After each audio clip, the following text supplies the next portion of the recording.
включи.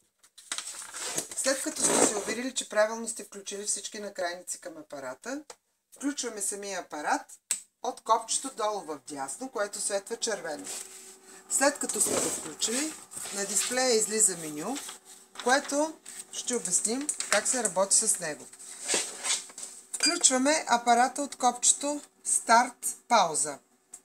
От тези две копчета контролираме LED светлините на отделните накрайници. Те могат да бъдат постоянни, пулсиращи, интервални и с по-голям интервал.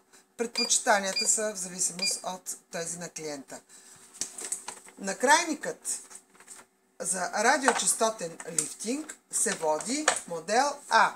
Модел А и модел Б, С и Д избираме от копчето тук. Модел А е радиочестотен лифтинг. Неговата сила се контролира от 0 до 10 от следните копчета. Долу изписва Power и виждаме как числата се променят от 0 до 10. Нулираме радиочестотния лифтинг или модел А. Преминаваме към следващия модел от копчето тук долу вляво. Това е безиглена мезотерапия. Нейната сила контролираме от тези две копчета. От тук увеличаваме и поглеждаме как се нарастват числата на реда горе, където пише Power, в дясно и намалят от тук. Силата на терапията варира от 0 до 30. След като сме свършили работа, преминаваме към следващата терапия. Това е терапията С или криотерапия.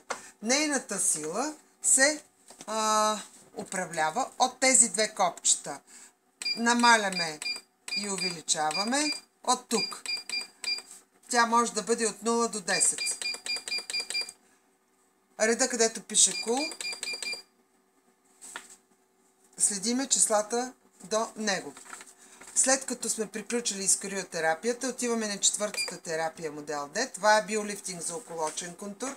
Двата накрайника трябва да бъдат допрени едновременно до лицето и постепенно увеличаваме от тези две копчета тяхната сила и интензивност. Пак от реда Power се вижда как числата се променят надолу и нагоре.